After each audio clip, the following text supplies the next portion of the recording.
എല്ലാവർക്കും പുതിയൊരു വീഡിയോയിലേക്ക് സ്വാഗതം. വിഷുവിൻ്റെ തലേ ദിവസത്തെ ഒരു വീഡിയോ ആണ് കേട്ടോ ഇത്. ഇപ്രാവശ്യം ഞങ്ങളുടെ വീട്ടിലുണ്ടായ കൊന്നപ്പൂവാണ് ഈ കാണുന്നത്. ഞങ്ങൾക്ക് ഇപ്രാവശ്യം വിഷുവൊന്നുമില്ല, അപ്പോൾ വീട്ടിൽ വിഷുക്കണിയൊന്നും വെക്കുന്നില്ല കേട്ടോ. അപ്പോൾ ഞാൻ ജസ്റ്റ് പൂവൊക്കെ ഒന്ന് പൊട്ടിച്ച് വെച്ചു എന്നേ ഉള്ളൂ. നമുക്ക് ആരെങ്കിലുമൊക്കെ ചോദിക്കുകയാണെങ്കിൽ അവർക്ക് ആവശ്യക്കാർക്ക് കൊടുക്കും ചെയ്യാം. പിന്നെ എൻ്റെ ഉണ്ണിക്കണ്ണൻ്റെ അടുത്ത് 2 പൂവ് വെച്ചിട്ട് പോകണമെന്നുണ്ട്. വേറെ നമ്മൾ കണിയൊന്നും വെക്കുന്നില്ലല്ലോ. അപ്പോൾ 2 പൂവ് എടുത്തിട്ട് ഉണ്ണിക്കണ്ണൻ്റെ അവിടെ അങ്ങനെ വെക്കണം എന്നുണ്ട്. ഇപ്രാവശ്യം വിഷു ഇല്ലാത്ത കാരണം തോന്നുന്നു വീട്ടിലിങ്ങനെ കൊന്നപ്പൂവ് ഉണ്ടായത്. അല്ലാത്ത പ്രാവശ്യമൊന്നും പൂവ് ഉണ്ടാവാറില്ല കേട്ടോ. നമ്മൾ പൂവിന് വേണ്ടിയിട്ട് ഓരോ വീട്ടിലേക്ക് ഇങ്ങനെ പോയി നോക്കണം പൂവുണ്ടോ എന്നുള്ളത്. അതൊക്കെ കഴിഞ്ഞതിന് ശേഷം ഞങ്ങൾ ഇതേ വൈകുന്നേരം ഏട്ടൻ്റെ വീട്ടിലേക്ക് പോകാൻ വേണ്ടി റെഡി ആയിട്ടുണ്ട്. അപ്പോൾ ഏട്ടൻ ജോലി കഴിഞ്ഞ് വന്നിട്ട് ഞങ്ങളെ കൊണ്ടുപോകണ്ട. അപ്പോൾ ഞാനും കിച്ചുട്ടനും ഏട്ടനും കൂടിയിട്ടാണ് പോകുന്നത്. അച്ചുട്ടൻ പിന്നെ സ്കൂൾ പൂട്ടിയപ്പോൾ ഏട്ടൻ്റെ വീട്ടിലേക്ക് പോയതാണ് കേട്ടോ. അപ്പോൾ ഞങ്ങൾ അങ്ങനെ ഏട്ടൻ്റെ വീട്ടിലേക്ക് പോവാണ് കേട്ടോ. ഇങ്ങനെ കറക്കടാ പോവാ. ആ അങ്ങനെ തന്നെ.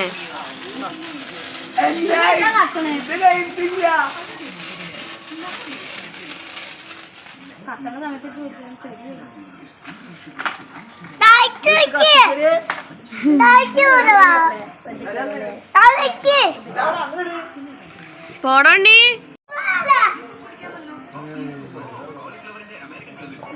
അത് നന്നല്ലേ. ആ ഷൂ പറഞ്ഞു പോണില്ലല്ലോ. ഇത് ഇങ്ങനത്തെ സംഭവം കമ്പിത്തിരി ഈറ്റകളുടെ ഓരോ അത് മേത്തേക്ക് ഇടുവേ.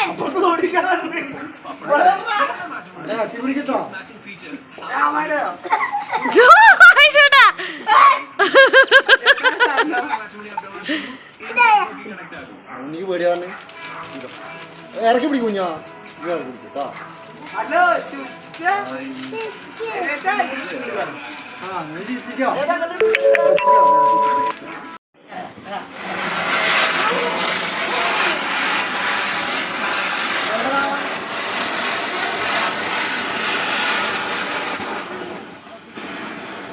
പിന്നെ തട്ടി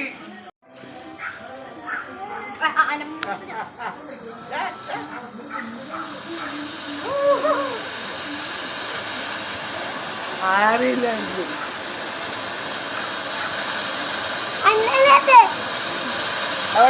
നല്ല രസമുണ്ടല്ലേ. അത് നല്ല തിരിട്ടോ.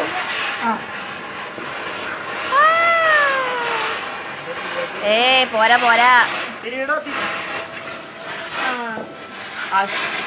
ആ പടക്കത്തിന്റെ എപ്പോ കൈ പിടിച്ചിട്ടാ.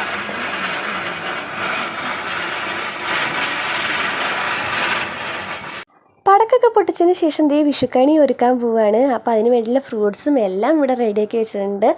ഏട്ടനും കുറച്ച് ഫ്രൂട്ട്സ് വാങ്ങിച്ചിട്ടുണ്ടായിരുന്നു, പിന്നെ ഏട്ടൻ്റെ അമ്മയും കുറച്ച് ഫ്രൂട്ട്സ് വാങ്ങിച്ചിട്ടുണ്ടായിരുന്നു കേട്ടോ. അങ്ങനെ ഫ്രൂട്ട്സിൻ്റെ ഒരു മയം തന്നെയായിരുന്നു അവിടെ. അപ്പോൾ എല്ലാ പ്രാവശ്യവും ഏട്ടനാണ് കേട്ടോ വിഷുക്കണിയൊക്കെ ഒരുക്കുന്നത്. അപ്പോൾ ഇപ്രാവശ്യം ആ ഏട്ടൻ തന്നെയാണ് ഡ്യൂട്ടി കൊടുത്തത് വിഷുക്കണി ഒരുക്കാൻ വേണ്ടിയിട്ട്. അങ്ങനെ ഞങ്ങൾ ഫ്രൂട്ട്സൊക്കെ അവിടെ കൊണ്ടുപോയി വെച്ചപ്പോഴേക്കും നമ്മുടെ കിച്ചിട്ട് അങ്ങനെ ഓരോന്നും എടുത്ത് കൊണ്ടുപോകാണ് കേട്ടോ. അങ്ങനെ കുറേ ഫ്രൂട്ട്സ് കണ്ടപ്പോഴേ അവൻ ഓരോന്നും എടുത്ത് കൊണ്ടുവരുന്നു. അപ്പോൾ ഉരുളിയും വാൽക്കണ്ണാടിയും എല്ലാം അവിടെ റെഡിയാക്കി വെച്ചിട്ടുണ്ടായിരുന്നു. കിച്ചിട്ട് പടക്കൊന്നും പൊട്ടിച്ചില്ല കേട്ടോ. അവന് പടക്കമൊക്കെ ഇങ്ങനെ പിടിക്കാൻ പേടിയായിരുന്നു. അവിടെ കമ്പിത്തിരി അതൊക്കെ പിടിക്കാൻ നല്ല പേടിയുണ്ട്. അപ്പോൾ അവനങ്ങനെ നോക്കി നിന്നു. സൗണ്ട് കേൾക്കുമ്പോൾ അവനങ്ങനെ കുഴപ്പമൊന്നും ഉണ്ടായിരുന്നില്ല കേട്ടോ. അച്ചുട്ടൻ പിന്നെ ഈ പറഞ്ഞ പോലെ കമ്പിത്തിരിയൊക്കെ കുറച്ചൊക്കെ കത്തിച്ചു. അവനും പടക്കം പേടിയായിരുന്നു, എന്നാലും കുഴപ്പമുണ്ടായിരുന്നില്ല കേട്ടോ. അങ്ങനെ അതേ ഏട്ടൻ വിഷുക്കണിയൊക്കെ അവിടെ റെഡിയാക്കുകയാണ്. ഏട്ടനാകെ കൺഫ്യൂഷനായിരുന്നു കേട്ടോ, എങ്ങനെയാണ് ഇതൊക്കെ വെക്കേണ്ടത് എന്നുള്ളത്. എന്താണെന്ന് വെച്ചിട്ടുണ്ടെങ്കിൽ ചെറിയ ഉരുളിയായിരുന്നു കേട്ടോ. അപ്പോൾ ഈ ചെറിയ ഉരുളിയിൽ ഈ ഫ്രൂട്ട്സൊക്കെ വെക്കണ്ടേ. അപ്പോൾ ഇത് എങ്ങനെയൊക്കെ വെച്ചാലാണ് എല്ലാ ഫ്രൂട്ട്സും കൊള്ളുക എന്നുള്ളൊരു കൺഫ്യൂഷനിലായിരുന്നു ഏട്ടനുണ്ടായിരുന്നത്. അപ്പോൾ അങ്ങനെ അവിടെ റെഡിയാക്കിക്കൊണ്ടിരിക്കുകയാണ്. അതിൻ്റെ ഇടയ്ക്ക് നമ്മുടെ അച്ചേട്ടൻ ദേ കുതിരനെ കാണിച്ചു തരാണ് കേട്ടോ. കുതിര എങ്ങനെയാണ് നടക്കുക എന്നുള്ളതാണ് അവൻ കാണിച്ചു തരുന്നത്. അത് ഏട്ടനോ ഏട്ടൻ്റെ അച്ഛനോ കേട്ടോ കാണിച്ചു കൊടുത്താണ് അങ്ങനെ. അപ്പോൾ അത് നേരിപ്പോൾ അങ്ങനെ കാട്ടിക്കൊണ്ടാണ് കേട്ടോ. അവന് കുതിരനെ നല്ല ഇഷ്ടമാണ്. അങ്ങനെ ഏട്ടൻ ഇതൊക്കെ ചെയ്യുകയാണ്. പിന്നെ കണിക്കൊന്ന് ആകെ വാടിയിട്ടുണ്ടായിരുന്നു കേട്ടോ. അപ്പോൾ നല്ല ചൂടല്ലേ, അത് കാരണം തോന്നുന്നു കണിക്കൊന്ന് ആകെ വാടിയിട്ടായിരുന്നു ഉണ്ടായിരുന്നത്. അങ്ങനെ ഏട്ടൻ്റെ എല്ലാം അവിടെ സെറ്റ് ചെയ്യാണ്. ഞാനും എന്നെ കൊണ്ട് പറ്റുന്ന രീതിയിൽ ഓരോന്ന് പറഞ്ഞു കൊടുക്കുന്നുണ്ട് കേട്ടോ. അവിടെ വെച്ചാൽ മതി ഇവിടെ വെച്ചാൽ മതി എന്നൊക്കെ പറഞ്ഞിട്ട് ഞാനും ഓരോന്ന് കാണിച്ചു കൊടുക്കുന്നുണ്ടായിരുന്നു. എല്ലാതും വെക്കണ്ടേ. കുഞ്ഞുരുളി, നമുക്ക് വലിയ ഉരുളിയാണെങ്കിൽ എല്ലാം അതിൽ കൊള്ളായിരുന്നു. അപ്പോൾ ചെറിയ ഉരുളിയായ കാരണം ഇതൊക്കെ വെക്കാൻ കുറച്ച് ബുദ്ധിമുട്ടായിരുന്നു കേട്ടോ. ഞാനിപ്പോൾ ഓരോന്നും വെക്കും, പിന്നെ എടുക്കും, പിന്നെയും വെക്കും, അങ്ങനെ ആയിരുന്നു കേട്ടോ. എങ്ങനെയൊക്കെ വെച്ചാലാണ് റെഡി ആവുക എന്നുള്ളതൊരിതായിരുന്നു. അതിൻ്റെ ഇടയ്ക്ക് നമ്മുടെ അച്ഛട്ടും വിളക്കൊക്കെ കൊണ്ടുവന്ന് വെച്ച് തരുന്നുണ്ട് കേട്ടോ. അത്യാവശ്യം ഫ്രൂട്ട്സൊക്കെ നമ്മൾ വാങ്ങിച്ചിട്ടുണ്ടായിരുന്നു. അങ്ങനെ അവസാനം എന്തേ കണി വെക്കാനുള്ളതൊക്കെ റെഡി ആയിട്ടുണ്ട് കേട്ടോ. നമ്മുടെ വിഷുക്കണി ഇവിടെ റെഡി ആയിട്ടുണ്ട്. അവസാനം ഞാനൊക്കെ സെറ്റാക്കി കൊടുത്തു കേട്ടോ. ഞാനും കുറേയൊക്കെ നോക്കി ഓരോന്നൊക്കെ സെറ്റാക്കി വെച്ച് ഞാനങ്ങനെ ശരിയാക്കി കൊടുത്തിട്ടുണ്ട്. പിന്നെ അമ്മൂമ്മ ഇതേ വിളക്കൊക്കെ കൊളുത്താനുള്ള ഇതൊക്കെ എണ്ണയും ഇതൊക്കെ അവിടെ റെഡിയാക്കി വെക്കുകയാണ് കേട്ടോ.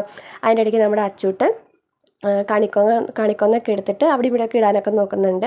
പിന്നെ രാത്രിയായിട്ട് നമ്മുടെ മക്കൾ ഉറങ്ങുന്നൊന്നും കാണുന്നുണ്ടായിരുന്നില്ല. ചേച്ചിയും ചേട്ടനൊക്കെ ഉള്ളതുകൊണ്ടാണ് തോന്നുന്നു അവരൊപ്പം കളിക്കുകയായിരുന്നു കേട്ടോ, നമ്മുടെ കിച്ചൂട്ടിനും അച്ചൂട്ടിനൊക്കെ കൂടിയിട്ട്. അപ്പോൾ നേരത്തെ ഉറക്കാമെന്ന് വിചാരിച്ചു. നേരത്തെ ഉറങ്ങിയാൽ നമുക്ക് വിഷുക്കണി കാണുന്ന നേരത്ത് വിളിച്ച് അവർ എണീക്കുള്ളൂ.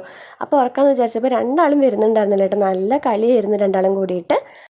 അവസാനം നമ്മുടെ കിച്ചുട്ടൻ ഉറങ്ങാൻ വേണ്ടി വന്നിട്ടുണ്ട് കേട്ടോ. അപ്പോൾ അവന് ഉറക്കം വരുന്നുണ്ടായിരുന്നു. അപ്പോൾ ഞാൻ ഇങ്ങനെ എൻ്റെ മേലിൽ കടത്തിയിട്ട് ഇങ്ങനെ പാട്ടൊക്കെ പാടിയിട്ട് ഇങ്ങനെ ഉറക്കാൻ കേട്ടോ. വലിയ പാട്ടൊന്നുമല്ല, വാവാവോ ആ പാട്ടൊക്കെ ഇങ്ങനെ പാടിയിട്ട് ഉറക്കാൻ നോക്കാം കേട്ടോ നമ്മുടെ കിച്ചുട്ടനെ. കുറേ നാളുകൾക്ക് ശേഷമാണ് കേട്ടോ കിച്ചുട്ട് ഇങ്ങനെ കടന്നുറങ്ങുന്നത്.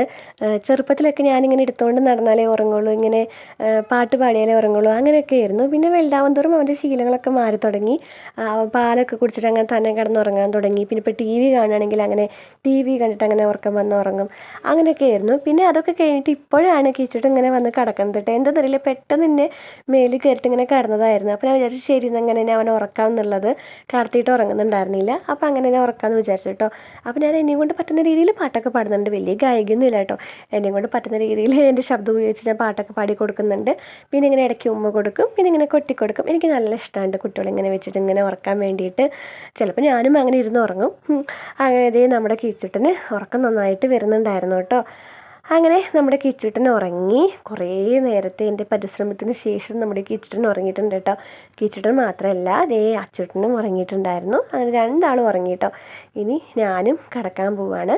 അപ്പോൾ നമ്മുടെ വീഡിയോ എന്ന് പറയുന്നത് ഇത്രയേ ഉള്ളൂ കേട്ടോ. ഒരു കുഞ്ഞൊരു വീഡിയോ ആണ്. വിഷുവിൻ്റെ തലേ ദിവസത്തെ കുറച്ച് കാര്യങ്ങളൊക്കെ ഉൾക്കൊണ്ടുള്ള കുഞ്ഞൊരു വീഡിയോ ആണ് കേട്ടോ. അങ്ങനെ 2 പേരും ഉറങ്ങിയിട്ടുണ്ട്. ഇനി ഞാനും ഉറങ്ങാണ്. ഇനി വിഷുക്കണി കാണാൻ വേണ്ടിയിട്ട് രാവിലെ നേരത്തെ എണീക്കണം കേട്ടോ. അപ്പോൾ എല്ലാവർക്കും ഹാപ്പി വിഷു.